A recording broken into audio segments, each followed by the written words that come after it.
Hello, and this time we're talking about standard form, but how to represent really small numbers with standard form. So if you haven't watched the other video about dealing with large numbers, then I'll just quickly recap, or you might have just forgotten, I'll recap what standard form is. It's a way of writing really big or really small numbers without having to count all of the noughts and worry about it, okay? So the first number has to be between 1 and 9. Then there's the decimal point, and then any other numbers that you might have. And then you say times 10, and this is going to move the decimal point back to where it should be.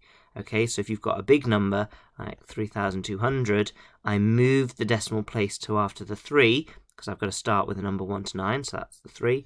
And then it's always times 10, and I moved that 1, 2, 3 places, okay, to make it smaller, so it has to be made bigger again by 3 places. And that's what timesing by 10 does. It moves a place, and 3 of them to move 3 places. But what about the very small numbers? And we've got some examples on the side here. Well, it's exactly the same, but we need to move the decimal place the opposite way. So 367 is the interesting bit. All these noughts, the interesting bit is 367. So it's 3.67, because the decimal point has to go after the first digit. And how far has it moved? 1, 2, 3, 4, 5, 6 places. Times 10 to the 6. Now, it can't be times 10 to the 6 because that would make the number bigger. So it's to the minus 6, which means I will make it smaller again. Yeah, I've made this 0.000 thing much bigger as 3 point. So this power of minus 6 makes it smaller again. It divides by 10 6 times and makes it back into this. Okay, same thing here. The interesting bit is 1.02 times 10 to the 1, 2, 3, 4, 5, 6, 7, 8. But it's minus 8 because we've made the number bigger, so this has to make it smaller again. And here, the interesting bit is all this, so 1.05565. So most times you would have this nice and short, 3 sig fig, but you can have as much of this as you want. The point is that not only are we not having to count all the zeros, but even if this was, all numbers and there wasn't any zeros, sometimes you still want it in standard form so you can compare and see which one is biggest, which one is smallest, by just looking at the powers first and then looking at the numbers at the front. Okay, but as it turns out, we do need to count this, so move from here, 1, 2, 3, 4, 5, 6, 7, 8, 9 places, but it's minus 9 because it's making it smaller again. I've made it bigger, and so that makes it smaller again. Now, I don't know if you've noticed, but there is a little hack with this, that the power is the number of zeros. That's 6, and 1, 2, 3, 4, 5, 6. But one of those zeros is the 0 point. So it's not a case of it's 0 point and then 6 zeros and then 367.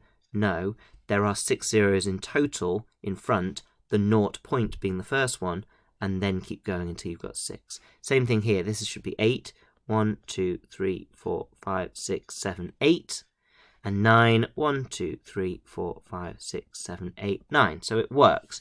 That's a little handy hint to, if you're a bit stuck on the counting, that power there should be the same as the number of zeros for a 0 point number. Doesn't work so well with the big numbers because it depends how many decimal places you've kept. But because those stay the other side and all these zeros are in front, then it does apply. Okay, well, you might also need to take an answer that's in standard form and rewrite it into not in standard form. And we do exactly the same thing we do for big numbers. We just go 2, 6, 2, and 10 to the minus 4. So timesing by 10 will normally get bigger, but to the minus power is going to make it smaller, and smaller by 4 places. So here it should be 1, 2, 3, 4. There it is now. And we also know that means that we should have 4 zeros. 1, 2, 3. If we fill in the gaps, we do get 4, so it works consistently on both situations. And of course, if in an exam, you would just get rid of that little bit so that they didn't think you were crazy having 2 decimal places. And here, exactly the same thing. Let's give ourselves plenty of room. 7, 6, 5. And we're going to move that then 11 places. But as I know that that means there'll be 11 zeros, I can say 1, 2, 3, 4, 5, 6, 7, 8, 9, 10. There's my decimal point, and there's my 11th. Okay, so it's a little extra trick you can do with negative powers, is that will give you the number of zeros, including the 1 outside the decimal point. Now, I think I mentioned this in the large number standard form, but if you ever need to add, take, times, or divide standard form numbers, you can do it with your calculator. Please use the times 10 button, not typing times 10 to the power of. The problem with doing that is that it will see the number as two separate things. You'll see the number you typed in and the 10 to the power of it as a different thing, and that will go wrong if you do dividing and some other things, but definitely dividing, because it won't divide by the right amount of tens in the end. It will think that you're trying to times by those, not divide. So yes, please use the times 10 button. If you're having to do it manually, then don't forget, if you want to add things together, you need to scale one so it has the same power of 10. So if we have 3.4 times 10 to the minus 3 and 2.9 times 10 to the minus 2, we need them both to be in the same power of 10, and then the decimal places, we're adding these together, by the way, and then we can line up the decimal places, no worries. So if we make this one smaller to 0.29, we made that number smaller, we've got to make that number bigger, so it becomes to the minus 1. Okay, and now, oh wait, hang on a minute. Well, that didn't work, did that? I went the wrong way. Try again. Okay, so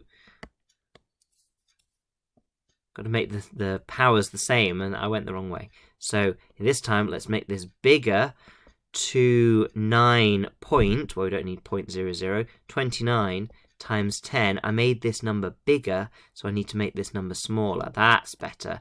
Make it smaller, minus 3. And now that they've got the same power of 10, I can add them together. 29 plus 3.4 is going to be 32.4 times 10 to the minus 3. Is that acceptable? No, it's not in standard form. Okay, it's got a 32 in front. We're only allowed a 1 to 9, not 32. So we need to make this smaller. 3.24, I've made it smaller, so I need to make this bigger to compensate. 1 place smaller, 1 place bigger, 3.24 times 10 to the minus 2.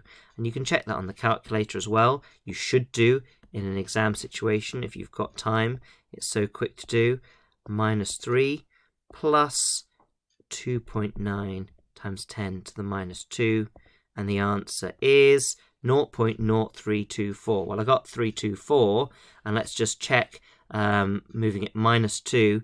Okay, so 1, 2 places, yes, that's going to be 3.24, and we've got it right. Okay, so pretty much exactly the same as the big standard form numbers, but remember, a negative power is making it smaller. So if it's got a negative, you know it's a 0.000, and if it was a big positive number, then it would be a bigger number. And the little clue, only for these ones, is that the power of 10 is the number of zeros in front of the original starting number. If you have any questions or queries, pop them down in the comments, but otherwise, cheerio.